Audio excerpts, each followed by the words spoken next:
Bienvenidos a una nueva clase. Hoy vamos a empezar a hablar sobre el sistema endocrino.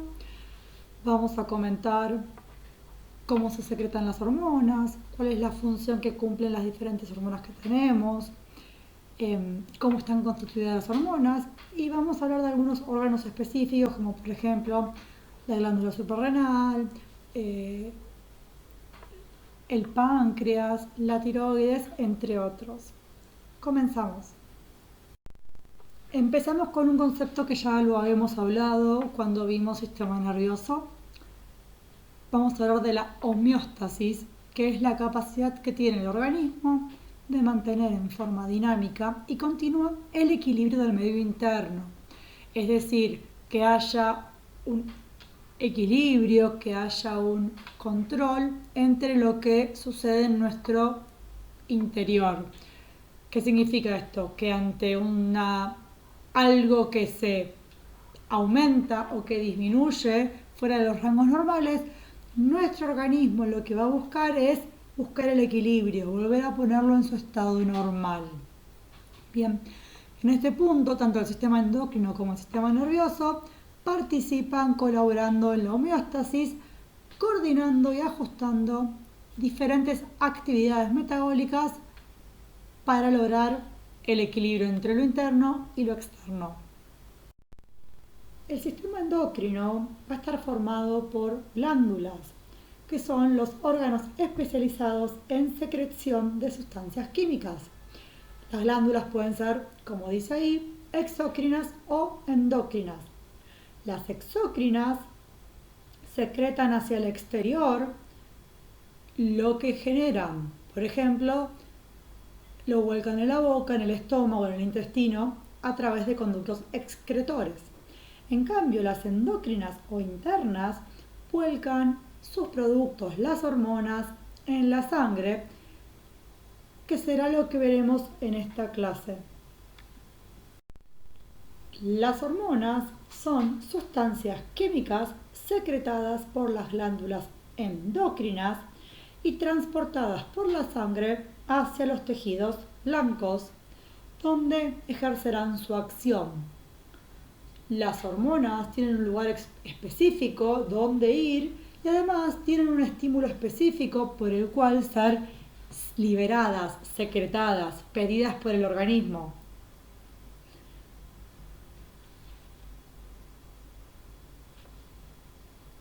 Como dice ahí, una hormona es cualquier sustancia excitadora o estimulante de las funciones o actividades orgánicas. Continuamos con la clasificación química de las hormonas, que pueden ser esteroides o no esteroides. En el caso de las esteroides, tienen una estructura química similar al colesterol y son liposolubles, por lo cual difunden con rapidez a través de las membranas celulares. En cambio, las no esteroides no son liposolubles, por lo cual no pueden atravesar las membranas celulares y vamos a tener de dos tipos: las peptídicas o las procedentes de los aminoácidos. Bien,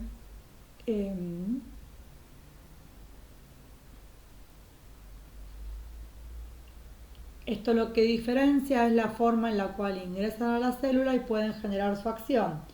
En cambio, por ejemplo, las peptídicas tienen que utilizar un segundo mensajero que lo que va a hacer es llevar hacia el interior de la célula el mensaje de esa hormona.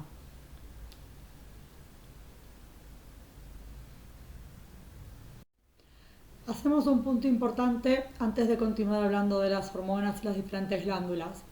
Tiene que haber una coordinación entre el sistema endocrino y el sistema nervioso. Bien.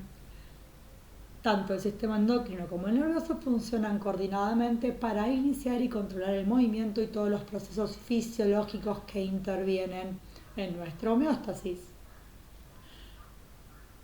El sistema nervioso va a actuar a través del diencéfalo y el hipotálamo, secretando diferentes sustancias, hormonas, y además lo va a hacer a través del sistema nervioso autónomo, con los nervios periféricos de una forma directa y rápida. Como dice ahí, el sistema nervioso actúa rápidamente, teniendo efectos localizados de corta duración. En cambio, el sistema endocrino es más lento, teniendo efectos más duraderos y generales. Y ahí es donde entran un montón de glándulas que van a segregar las hormonas a la sangre.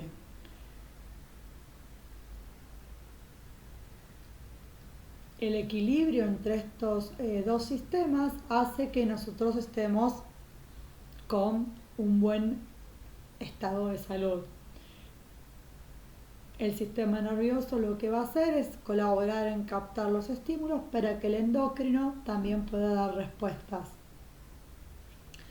El sistema nervioso es de efecto directo y rápido, y el sistema endocrino es indirecto y más lento, ya que las hormonas van a ir viajando por la sangre y actuando donde deben. Con respecto a los receptores y los mecanismos de acción de las hormonas van a ir desplazándose por la sangre y se van a contactar con los tejidos del cuerpo. El tema es que no todas las hormonas se contactan con todos los tejidos, sino que ¿cómo hacemos para que la hormona vaya al lugar donde necesitamos que actúe? Esto se resuelve con la capacidad de los receptores hormonales específicos que tenemos en los diferentes tejidos. Es decir, la hormona solo va a ir a donde su receptor la está pidiendo. La interacción entre hormona y un receptor específico se ha comparado con la disposición de una cerradura, el receptor, y una llave, la hormona, en la que solamente la llave correcta puede desbloquear una acción determinada dentro de las células. Es decir, yo con la llave de mi casa no puedo abrir todas las puertas. Solamente es específica para una puerta, aunque sean similares las llaves entre sí. Bien, la combinación de una hormona destinada a su receptor se denomina complejo hormona-receptor. Es importantísimo saber que cada hormona tiene un receptor específico donde va a poder generar su acción. Continuamos ahora con algo importante, que es cómo se controla la liberación de las hormonas. Bien, nosotros tenemos que las hormonas son liberadas por estallidos relativamente breves y hay niveles de hormonas que fluctúan por diferentes periodos. Tenemos, por ejemplo, hormonas que fluctúan luego de una comida, tenemos hormonas que fluctúan ante un agente externo, ante una alergia que nos ingresa, tenemos hormonas que fluctúan a través de los meses, durante el mes, como es el tema de los ciclos menstruales. Bien, lo importante acá es, hay varios mecanismos para este control. El más importante que vamos a hablar nosotros es el sistema negativo de realimentación o retroalimentación negativa. Antes de explicar este, vamos a explicar, arrancamos con este y después explico el otro.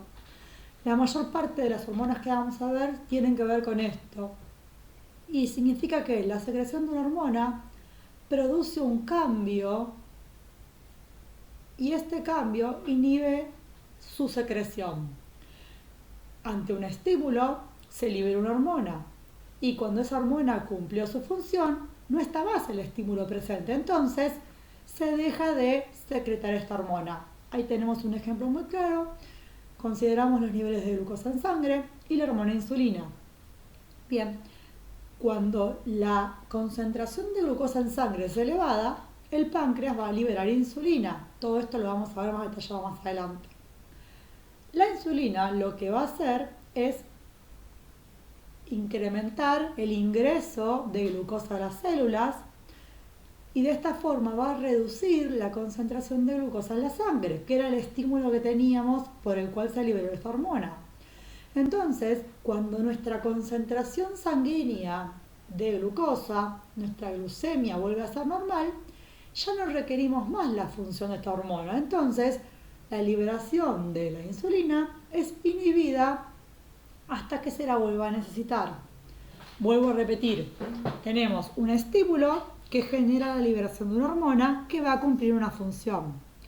Cuando esa hormona cumple su función, ya no requerimos más el servicio de esta hormona, sea lo que sea que tiene que hacer. Entonces, se elimina o se la vuelve a guardar. ¿Hasta cuándo? Hasta que otra vez tengamos ese mismo estímulo que va a secretar la misma hormona y que va a producir el mismo efecto. Esto es una retroalimentación negativa, es decir, cuando se produce el efecto, se inhibe la liberación de la hormona. Tenemos, por ejemplo, en el caso de la oxitocina, que es otro tipo de hormona que vamos a ver, que tiene que ver con las contracciones del parto y con la secreción de leche. Ahí tenemos un estímulo que se llama sistema de alimentación positivo. ¿Por qué? Porque a medida que el bebé va queriendo salir por el canal de parto, lo que hace es estimular, lo que hace es distender el canal del parto, y esa distensión no genera que se inhibe la liberación, al revés, genera que se libere más hormona. ¿Para qué? Para producir mayor dilatación del cuello. Lo mismo ocurre con la secreción de la leche materna. La succión del bebé estimula que se libere mayor hormona. Si el bebé no succiona, no se libera la hormona. En cambio, si el bebé succiona, se libera. Espero que se haya entendido, si no lo volvemos a repetir. Continuamos avanzando con nuestro sistema endocrino. Acá lo que vamos a ver son las diferentes formas que tiene el hipotálamo de secretar hormonas. Bien, tenemos dos grupos. Un grupo que depende del eje hipotálamo hipofisario y otro grupo que no depende del eje. Bien, el eje hipotálamo hipofisario, como su nombre lo dice, va a estar controlado por el hipotálamo y va a controlar la hipófisis. Ahí lo que tenemos es dividida la hipófisis en adenohipófisis, que es la parte anterior, y neurohipófisis, que es la parte posterior. Esta glándula, que es la hipófisis, lo que va a hacer es regular la actividad de las demás glándulas a través de diferentes hormonas. Entonces, nosotros vamos a tener el hipotálamo, va a secretar y a enviar hormonas liberadoras a la adenohipófisis para que la adenohipófisis pueda liberar hormonas que vayan directo al órgano blanco, o va a liberar hormonas estimuladoras como son la tirotropina, la corticotropina y las gonadotropinas, que van a ir al órgano blanco a generar la hormona. Bien, es decir, tenemos factores de liberación y hormonas reguladoras. En cambio, en la neurohipófisis, el hipotálamo lo que va a hacer es, va a generar ciertas hormonas, las va a secretar y las va a enviar a que se almacenen en la neurohipófisis. Esas hormonas son la antidiurética y la oxitocina, que las vamos a ver directamente acá para no tener millones de cosas que ver más adelante. La antidiurética o vasopresina es una hormona que va a estar almacenada en la neurohipófisis y que la función que tiene es aumentar la absorción de sodio, lo que va a generar retención de agua y disminuyendo el volumen de la orina. Bien, con esta hormona lo que se hace es una orina más concentrada. Lo que hacemos es retirarle líquido, agua a la orina. ¿Cuándo lo vamos a usar? Cuando necesitemos retener líquido. Bien. Y por otro lado, tenemos la oxitocina, que es una hormona que lo que hace es estimular la contracción del útero al final de la gestación y además induce la expresión de leche durante la lactancia. Es la que usamos antes con el ejemplo de la retroalimentación positiva. En cambio, la antidiurética es de retroalimentación negativa. Bueno, repasamos. Tenemos hormonas que cumplen con el eje hipotálamo hipofisario, que es que el hipotálamo libera una hormona que va a estimular la secreción de cierta hormona o de hormonas reguladoras como son la tirotropina, corticotropina y gonadotropinas. Según donde lo lean, los nombres pueden cambiar. Y además tenemos el hipotálamo, lo que hace es enviar hormonas que se guardan en la neurohipófisis, que son la antidiurética y la oxitocina. ¿Hay que saberlo? Sí. A continuación tenemos un par de diapositivas más explicando esto de el hipotálamo y la hipófisis. Aprovechamos para hablar de la hormona del crecimiento y de la prolactina, que son órganos que van de la neurohipófisis directo al órgano blanco. Bien, la hormona de crecimiento lo que estimula su secreción es una hipoglucemia de ayuno, ejercicio, sueño y estrés, y las acciones que tienen que ver con acciones anabólicas, con el crecimiento. En el hueso incrementa el grueso, el tamaño del hueso, en el músculo aumenta la masa corporal y tiene un efecto hiperglucemiante de acción lenta. Sus alteraciones en la niñez pueden producir enanismo o su exceso puede producir gigantismo. Y en el adulto tiende a producir su exceso crecimiento de pies, manos y cara o a una tendencia a la diabetes. Por otro lado, tenemos la prolactina, que también es liberada y su función es estimular el desarrollo mamario en la pubertad, aumentar la masa mamaria durante el embarazo y la formación de leche durante la lactancia.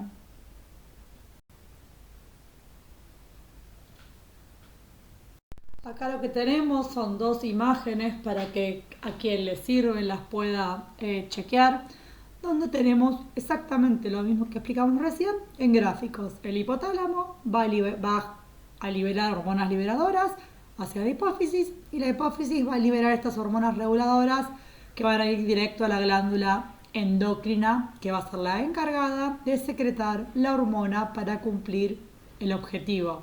Bien. En el gráfico al lado tenemos exactamente lo mismo y como explicamos antes con respecto a la liberación de las hormonas, cuando la hormona cumplió su efecto se genera una señal para que deje de liberarse la hormona o en caso de ser una hormona positiva que se siga liberando. Factores liberadores, hormonas reguladoras que van a ir hacia la glándula y la glándula va a secretar la hormona. Tenemos otro gráfico más que es más parecido al que tuvimos antes con palabras. Recordemos que tenemos el eje hipotálamo hipofisario y después tenemos glándulas que no dependen del eje. Las glándulas que no dependen del eje, no lo había dicho antes, son la paratiroides y el páncreas endocrino. Que después vamos a ver qué hormonas secreta cada una de esas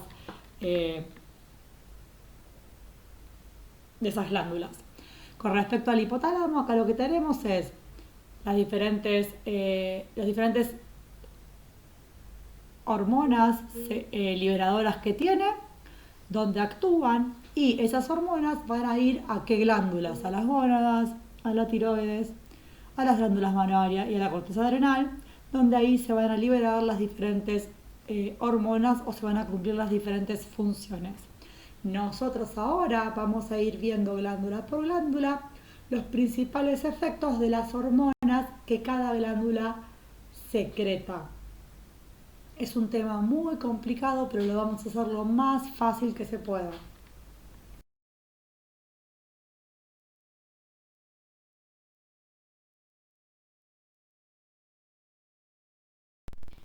Comenzamos con la glándula suprarrenal, que la glándula suprarrenal pertenece al eje hipotálamo hipofisario y lo que va a hacer es el hipotálamo va a liberar células corticótropas de la adenohipófisis, la adenocorticotrofina, la cual va a ir a la corteza suprarrenal para liberar estas hormonas según lo que necesitemos. Bien, La glándula suprarrenal va a estar dividida en corteza y en médula. En la próxima diapositiva vamos a ver la médula, que tiene que ver con las catecolaminas. Bien, la corteza suprarrenal tiene 3 partes. Una parte va a liberar mineralocorticoides, especialmente la aldosterona. Otra parte va a liberar glucocorticoides, en especial el cortisol, que es el más común. Y una tercera parte tiene andrógenos suprarrenales, que tienen poca influencia en comparación al resto de los andrógenos que se liberan. Bien, la estimulación de la adenocorticotropina va a estimular la formación de estas hormonas. Bien, con respecto a la aldosterona, lo que podemos decir es que su función es el mantenimiento del volumen del líquido extracelular regulado a través de la concentración de sodio. Lo que va a hacer la aldosterona es actuar en el nefrón, que es en el riñón, aumentando la reabsorción de sodio y la eliminación de potasio. La consecuencia de esto es que se va a aumentar el volumen sanguíneo, va a aumentar la presión arterial. Entonces, ¿cuál es el estímulo para que esta hormona sea secretada? Una disminución del volumen sanguíneo, una deshidratación, por ejemplo. La aldosterona va a depender también del sistema renina-angiotensina-aldosterona, que se activa cuando hay una disminución de la presión arterial. Continuamos con los corticoides, con el cortisol, que va a tener diferentes acciones sobre diferentes sectores. Por ejemplo, va a generar la gluconeogénesis, es decir, es un hiperglucemiante. También tiene una acción lipolítica leve,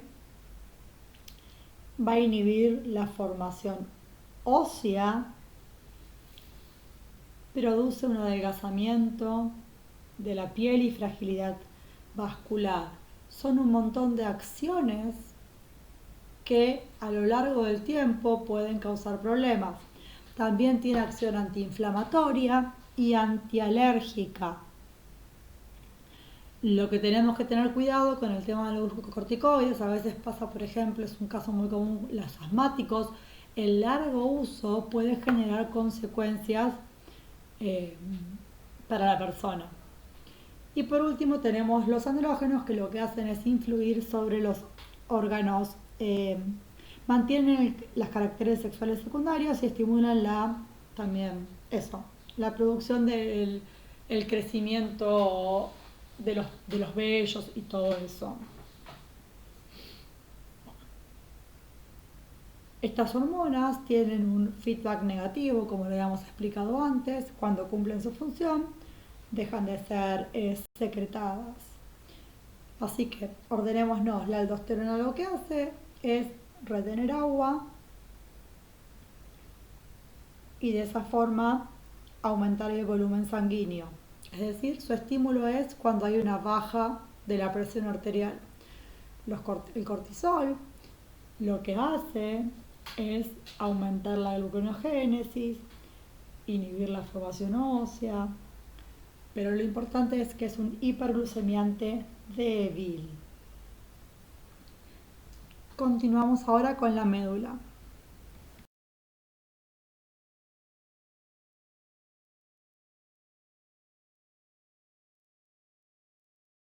Bueno, acá lo que tenemos es la médula suprarrenal, que pertenece a la glándula. La médula lo que va a secretar es adrenalina y noradrenalina, de ahí lo que tenemos son sus efectos en conjunto, que ya los vimos, son los que vimos cuando vimos el sistema nervioso simpático.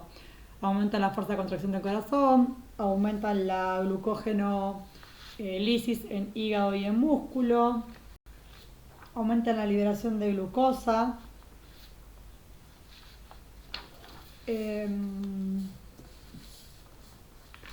favorece la redistribución de, ¿cómo se llama?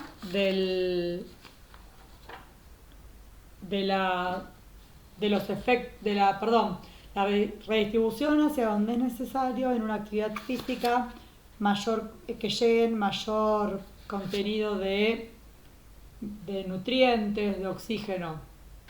Aumenta la presión arterial y el ritmo metabólico. Todos efectos que se producían ante una actividad física. Cuando hablamos de páncreas, siempre estamos hablando con respecto a la regulación hormonal de la glucemia. ¿Qué es la glucemia? Es el nivel de azúcar en sangre. Su valor normal es entre 60 y 100 miligramos, según el estudio. Y las hormonas que lo van a regular son la insulina y el glucagón. Bien, si nos ponemos a pensar, todo lo que está en este cuadro tiene mucho que ver con lo que hablamos de la energía, ¿sí? Y recordemos que en cerebro las neuronas solamente consumen glucosa para su metabolismo. Bien. Comenzamos, ahí lo que tenemos son las dos hormonas que son opuestas. Es un cuadro donde dice el estímulo que genera la liberación de esa hormona y lo que produce a grandes rasgos en los hidratos de carbono, en los lípidos y en las proteínas. Importante, la insulina es una hormona hipoglucemiante. El objetivo de la insulina es disminuir el valor de azúcar en la sangre. Por eso su estímulo es, hay una hiperglucemia, terminé de comer, o algo similar a una gran comida, se estimula, aumenta la glucosa en sangre y eso genera que la insulina sea liberada. Y lo que va a hacer es disminuir la gluconeogénesis. Pensemos que la gluconeogénesis, si tenemos mucho azúcar, no vamos a querer formar nueva glucosa. Y aumenta la glucogenogénesis, aumenta la formación de glucógeno, que era como se almacenaba la glucosa. Bien, después aumenta la síntesis y el depósito de las grasas y disminuye su ruptura.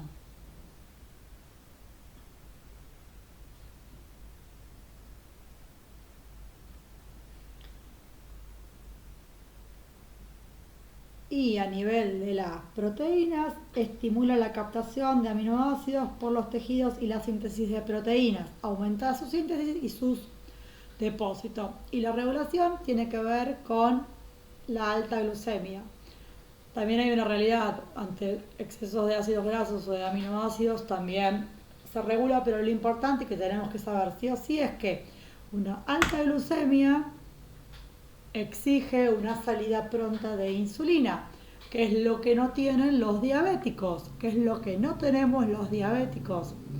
Si no tenemos insulina, no tenemos forma de generar una hipoglucemia en nuestra sangre y eso es peligroso.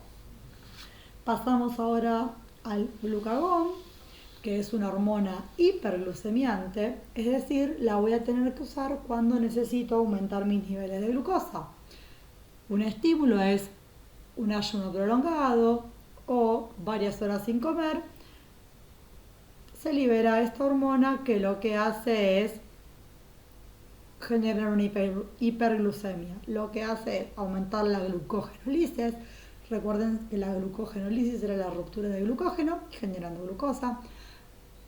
Aumentando la gluconeogénesis, que es formación de nueva glucosa, y disminuyendo la formación de nuevo glucógeno. Bien, con respecto a los ácidos grasos, lo que hace es mayor disponibilidad para su consumo, y de esa forma poder obtener energía desde los ácidos grasos y no desde la glucosa, que es lo que yo quiero aumentar. Y aumenta la ruptura de proteínas para generar con esos aminoácidos nuevas glucosas. Pensemos que esto es grave porque no queremos romper proteínas. Y la regulación es ante una baja glucemia, se libera glucagón. El glucagón se libera lentamente, por eso a veces es mejor comer algo dulce que esperar. Si hay tiempo veremos diabetes y se entenderá un poquito más todo esto.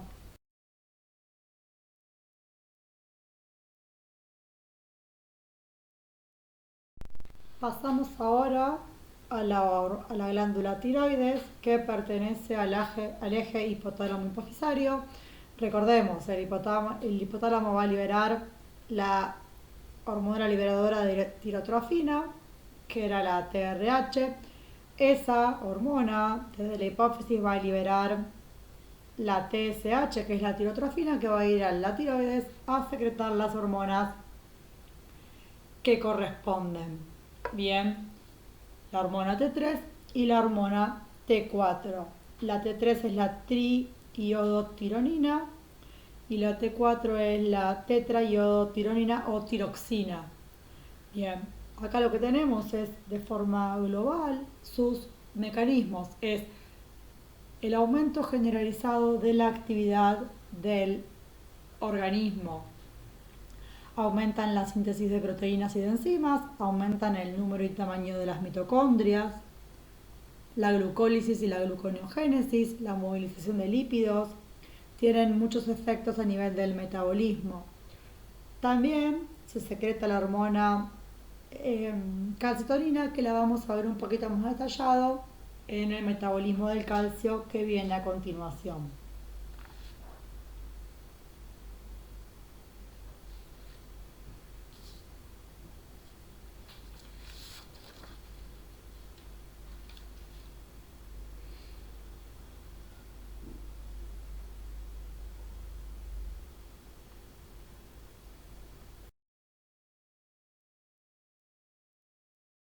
Acá tenemos otra hormona, que esta no forma parte del eje, sino que es como el páncreas, que lo vimos antes.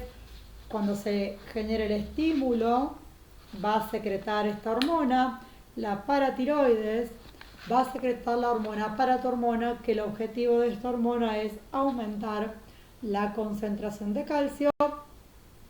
Bien, es decir, cuando se produzca el estímulo de una disminución del calcio, la paratiroides va a liberar a la paratormona.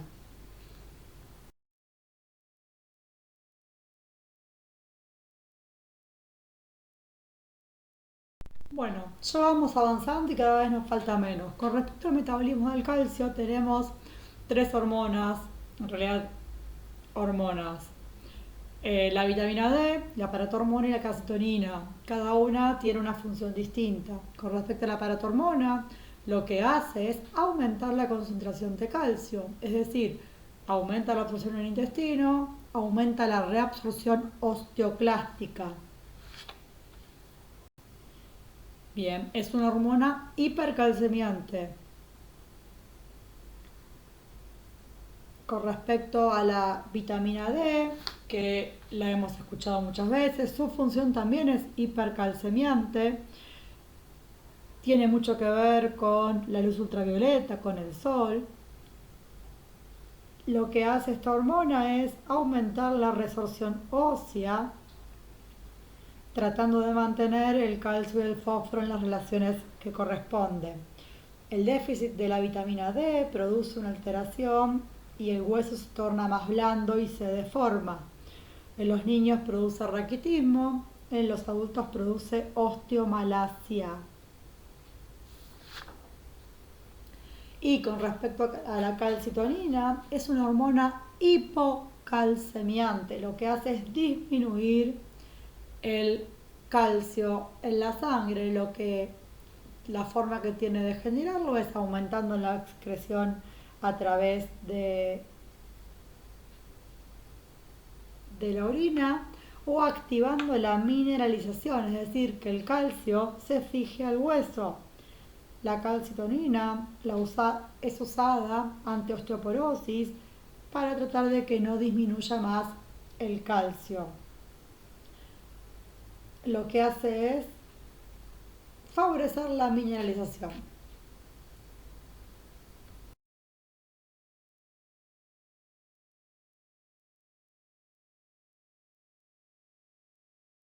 Vamos llegando al final y ahora entramos en la parte de las hormonas sexuales masculinas y femeninas. Vamos a dar un pantallazo para que quede completa la carpeta. ¿Sí? Con respecto a las hormonas sexuales, pertenecen al eje hipotálamo hipofisario.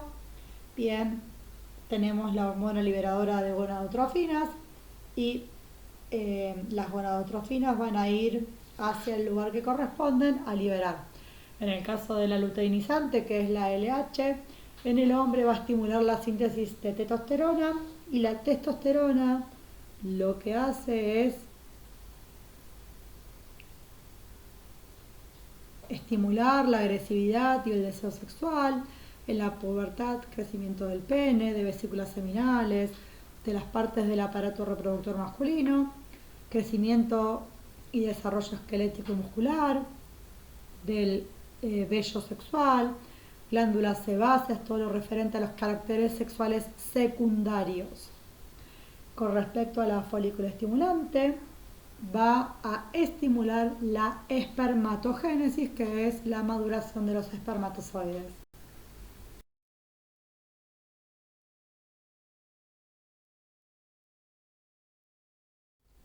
Con respecto a las hormonas sexuales femeninas, tenemos que la folícula estimulante lo que va a hacer es la síntesis de estrógeno y la maduración de los folículos, el crecimiento de los folículos.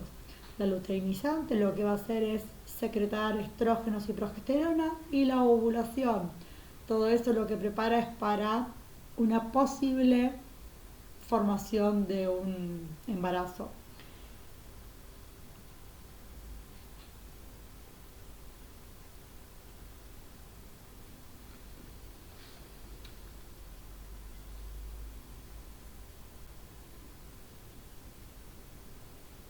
Con respecto a los estrógenos, es la fase proliferativa, es el aumento del tamaño del útero, las trompas, el metabolismo de todo lo referente a ese sector.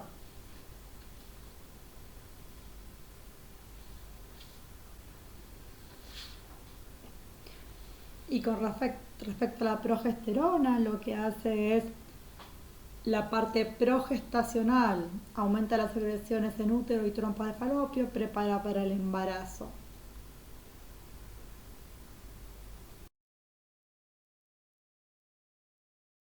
Como nombramos al comienzo, se dan en un periodo de tiempo ya estipulado, tienen diferentes momentos para salir cada una de las hormonas, ahí tienen las diferentes hormonas, cuando se produce la menstruación, cuando se produce la ovulación y cuando finaliza el proceso de espera para poder ser ese óvulo fecundado, y si no, retomamos a la menstruación.